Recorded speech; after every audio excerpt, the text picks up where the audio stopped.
25,000. 25,000 ഒരു തരം. 25,000 ഒരു തരം. 25,500 ഒരു തരം. 25,500 ഒരു തരം. 26,000. 26,000 ഒരു തരം. 26,000 ഒരു തരം. 27,000 ഒരു തരം. 27,000 ഒരു തരം. 28,000. 28,000 ഒരു തരം. 28,500. 28,500 ഒരു തരം. 28,500 ഒരു തരം. 28,500 രണ്ട് തരം. 28,500 രണ്ട് തരം. 29,000. 29,000 ഒരു തരം.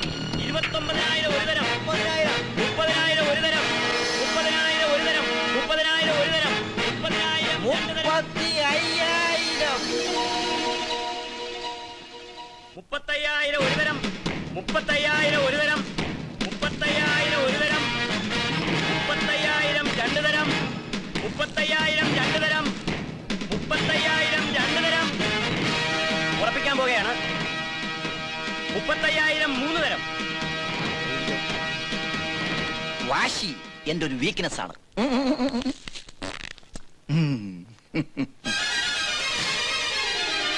മുതലാളി! അയ്യോ, ലേലം സക്സസ്! എന്തായി? കിട്ടി മുതലാളി, പറഞ്ഞതുപോലെ തന്നെ കിട്ടി. നടന്നത് മുഴുവൻ വിശദമായിട്ട് പറ. നടന്നത് മുഴുവൻ വിശദീകരിച്ച് തന്നെ പറയാം. പറ. പറയാം. ആദ്യം നമ്മുടെ ലെവനില്ലേ, യവൻ. കോട്ടപ്പടി കുട്ടപ്പൻ, അവൻ 14,000 രൂപ വിളിച്ചു. എന്നിട്ട് ഞാൻ വിട്ടില്ല. ഞാൻ തീപ്പെട്ടി എടുത്തൊരു ബീഡി കത്തിച്ചു. എ, എ, കണ്ണമാരി കരീം 13,333 വിളിച്ചു. അപ്പൊ ഞാൻ ബീഡി കളഞ്ഞു സിഗരറ്റ് കത്തിച്ചു. അപ്പോഴും വായിൽ മുറുക്കാനുണ്ടായിരുന്നു. You don't worry. Ponnarimangalam Paulose 14,444 വിളിച്ചു. ഞാൻ വിട്ടുവാ. അപ്പോ ഞാൻ സിഗരറ്റ് ആഞ്ഞു വലിച്ചു പുക പോലും പുറത്തേക്ക് കളയാതെ ആഞ്ഞു വിളിച്ചു 15,000. മിടുക്കൻ. നിനക്ക് ഞാൻ സമ്മാനം തരുന്നു. സമ്മാനം തരാൻ വരട്ടെ. ഒന്ന് വേഗം പറയടാ. പറയാം. വാശി എന്റെ ഒരു വീക്ക്നെസ് ആണെന്ന് മുതലാളിക്കറിയാലോ. കോട്ടപ്പടി കുട്ടപ്പൻ 18,550 വിളിച്ചപ്പോ ഞാൻ 20,000 വിളിച്ചു. 1000 പോയി. 1000 പോയാൽ എന്ത് വേണ്ട മുതലാളി? ഒടുവിൽ ഞാൻ 35,000 ഉറപ്പിച്ചു. 30,000 വിളിക്കാൻ നിന്റെ അപ്പം കാശന്റെ കൊണ്ടുവന്നിരിക്കുന്ന ഭയങ്കര ചതിയായി പോയല്ലോ. മുതലാളി, ഞാനല്ല ചതിച്ചത്. എന്റെ കൂടെ വിളിച്ചവരാ. അവര് കൂട്ടിക്കൂട്ടി വിളിച്ചപ്പോ മുതലാളിയുടെ ചീത്തപ്പേര് കളയാതിരിക്കാൻ ഞാൻ കേട്ടു വിളിച്ചു. മുതലാളി വിഷമിക്കണ്ട. അടുത്ത ലേലത്തില് എന്റെ വീക്ക്നെസിന്റെ ഡോസ് അല്പം കുറച്ചോളാം മുതലാളി. എന്റെ വായിരിക്കുന്ന കകതം. പോ. അപ്പൊ നാളെ കണ്ണമാലി ലേലത്തിന് പോണ്ടേ? കണ്ണമാലിയല്ല, കണ്ണമാലി അല്ലേ? ഓ, എത്തിയോ? ഒരാഴ്ചയായി പുറപ്പെട്ടിട്ട്. ഇത് കാണാൻ മുതലാളി. ഒന്നിങ്ങോട്ട് ഹെൽപ്പ് ചെയ്യടാ. ഇതിന് സ്റ്റാൻഡ് ഇല്ലേ? ലേലത്തിലുള്ള വാശി കാണുന്നില്ല.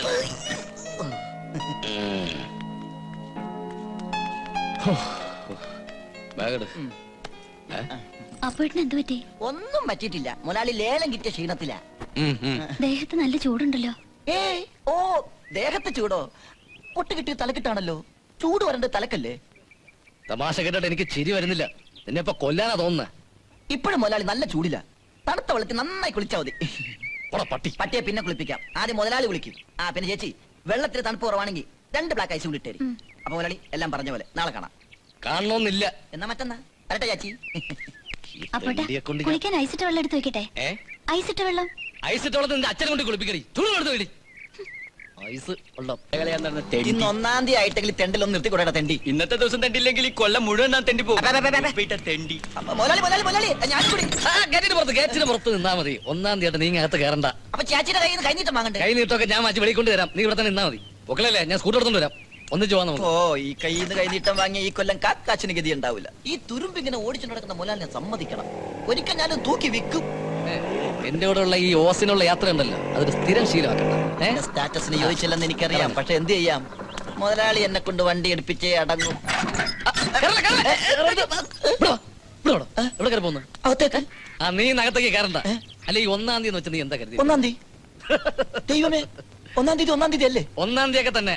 ഈ 1-ാം തീയതി കയറൽ എന്ന് പറയുന്ന ഏർപ്പാട് വീടുകൾക്ക് മാത്രമുള്ളതല്ല, കച്ചവട സ്ഥാപനങ്ങൾക്കും അത് ബാധകമാണ്.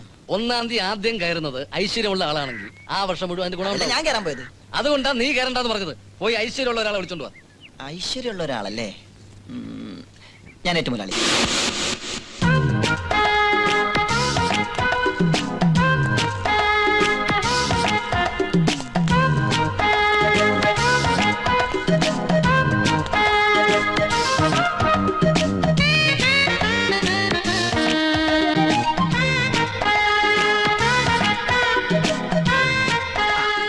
പറഞ്ഞതെല്ലാം ഓർമ്മയുണ്ടല്ലോ.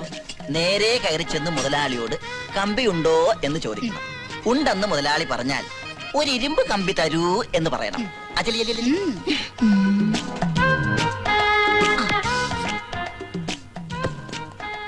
ആരാ? കമ്പിയുണ്ടോ? പിന്നെ ഉണ്ടല്ലോ. ഒരു ഇരുമ്പ് കമ്പി തരുവോ? ഏതായിട്ടോ? ഓ, ഏതായാലും കുഴപ്പമില്ല. എന്താവശ്യത്തിനാ? കൊച്ചു കള്ള വിളിച്ചു വരുത്തിയിട്ട് എന്താവശ്യമൊന്നോ? വിളിച്ചു വരുത്തിയോ? ആര്? അധികം പരിചയമില്ലല്ലേ? അതിന് നമ്മൾ ഇതിനു മുമ്പ് പരിചയപ്പെട്ടിട്ടില്ലല്ലോ. ഒന്നാം തീയതിയായിട്ട് കുഴപ്പിക്കല്ലേ? എനിക്ക് എന്റെ കാശ് തരണം, അല്ലാതെ ഈ വാസത്തിൽ പോവില്ല. കാശ? എന്താ നിങ്ങളുടെ ഉദ്ദേശം? എണീക്കണം, എണീക്കണം, പുറത്തു പോകണം. പോകാനോ? എങ്ങോട്ട്? എന്റെ കാശ് കൊണ്ടുതാ. മേശപ്പുറത്ത് താഴെ ഇറങ്ങാൻ. പിന്നെ നിങ്ങൾ ആരാ? എന്താ എന്താ മുതലാളി? എനിക്കറിയില്ല. രാവിലെ ഓരോന്ന് കയറി വരും മെനക്കെടുത്ത്. അല്ലേ, വിളിച്ചു വരുത്തിയിട്ട് കാശ് തരില്ലെന്ന് പറഞ്ഞത് എവിടുത്തെ ന്യായവാ? നിങ്ങൾ പറ. നിങ്ങൾ ആര് വിളിച്ചു വരുത്തിയെന്നാ? ഇവർക്ക് ആള് മാറി പോയിട്ടുണ്ടാവും. ഓ, അതാണോ കാര്യം? മുതലാളിക്ക് ഇങ്ങനെ ചില ഏർപ്പാടുകളൊക്കെ ഉണ്ടല്ലേ? എന്ത് ഏർപ്പാട്? ഇവിടെ ഒരു ഏർപ്പാടും ഇല്ല. നിങ്ങൾ അങ്ങോട്ട് ഇറങ്ങിയ സാരമില്ല, കാശ് കൊടുത്തങ്ങ് ഒതുക്കേക്ക് മുതലാളി. അത് ന്യായം. ഇങ്ങോട്ട് കൊണ്ടുവാ. ഉണ്ട്. 2 രൂപയോ? താ വെച്ചോ, ദരിദ്രവാസി. വീട്ടിൽ നല്ലൊരു ഭാര്യ ഉള്ളപ്പോ എന്തിനാ മുതലാളി?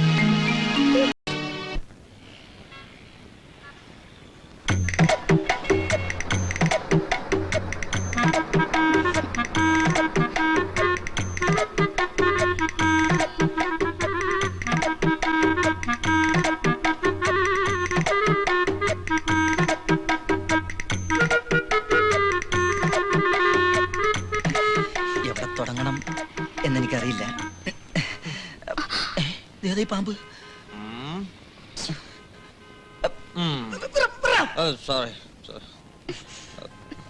ഹലോ, എന്താ ഇത്? കുറെ നേരമല്ലേ തുടങ്ങിയിട്ട്? എന്തോന്ന്? അല്ല, ഈ കുറെ നേരമായി ഈ കഥകളി തുടങ്ങിയിട്ടേ. എന്താ തന്റെ ഉദ്ദേശം? എനിക്ക് പല ഉദ്ദേശങ്ങൾ കാണും, അത് ചോദിക്കാൻ നീ ആരടാ? ഞാനിവിടുത്തെ പോലീസ് കമ്മീഷണർ വെച്ചോ. അയ്യോ, ഞാൻ അറിഞ്ഞില്ല സാർ. Bap sir. ഏത് കണ്ടിയുടെ മാപ്പ്? അയ്യോ, ഞാൻ ക്ഷമിക്കണോന്ന് പറയായിരുന്നു സാറിനെ. ഞാൻ ആദ്യമായിട്ട് കാണാണല്ലോ. ഞാനിവിടെ ഉണ്ടായിരുന്നില്ല. ഒരു അധോലോക സംഘത്തെ ഒതുക്കാൻ ബോംബെ വരെ പോയതായിരുന്നു. അപ്പോഴാണ് ഞാൻ അറിഞ്ഞ ഇവിടെ കള്ളുടിയന്മാരെ ശല്യം കൂടുതലാണെന്ന്. അതെ, കള്ളുകൂടിയന്മാരുടെ ശല്യം വളരെ കൂടുതലാണ്. പക്ഷെ ഞാനെങ്ങനെ കള്ളുകൂടിയലായത് സാർ അറിയണം. ആയതല്ല, ആക്കിയതാണ്. ആക്കിയവരോട് ആക്കരുതേ ആക്കരുതേ എന്ന് പറയായിരുന്നില്ലേ? പറയാൻ കഴിഞ്ഞില്ല. 10 പേരടങ്ങുന്ന ഒരു കുടുംബം മുഴുവൻ ജീവിച്ചു പോകുന്നത് ഒരു പെട്ടിക്കടയിലൂടെ ആയിരുന്നു. ഒരു പെട്ടിക്കടയിൽ ഒരേ സമയം 10 പേരെങ്ങനെ ഉറങ്ങിയെന്നാണ് എനിക്ക് അറിയേണ്ടത്. അവർക്കിപ്പോ ഉറക്കമില്ല. അതിന് കാരണക്കാരൻ കമ്മീഷണറായ നീയാണ്. നീ എന്നെ പെട്ടിക്കട പോകാൻ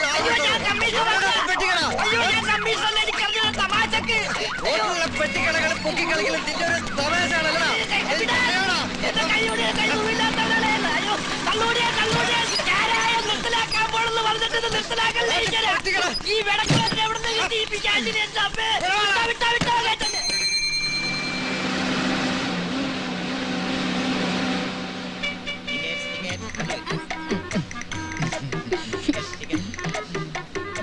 ഒന്ന് മാറിക്കേ. എവിടെ പോനാ? പാലാരിയോട്ടോ? കലൂരോ? വെയിറ്റില്ലേ? പിന്നെ ഏത് കോത്താഴത്തോ? കോത്താഴത്തോ? നോർത്തോ സൗത്തോ? 50 പൈസ.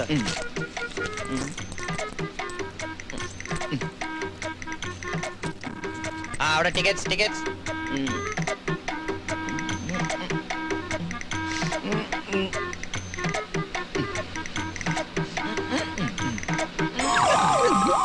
മേത്തൊന്നും വീണില്ലല്ലോ. ഞാനല്ല, എവിടെ തുടങ്ങണം എങ്ങനെ തുടങ്ങണമെന്ന് അറിയില്ല.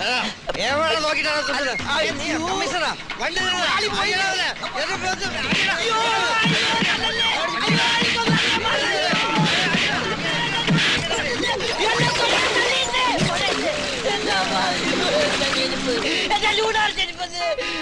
വണ്ടി എന്റെ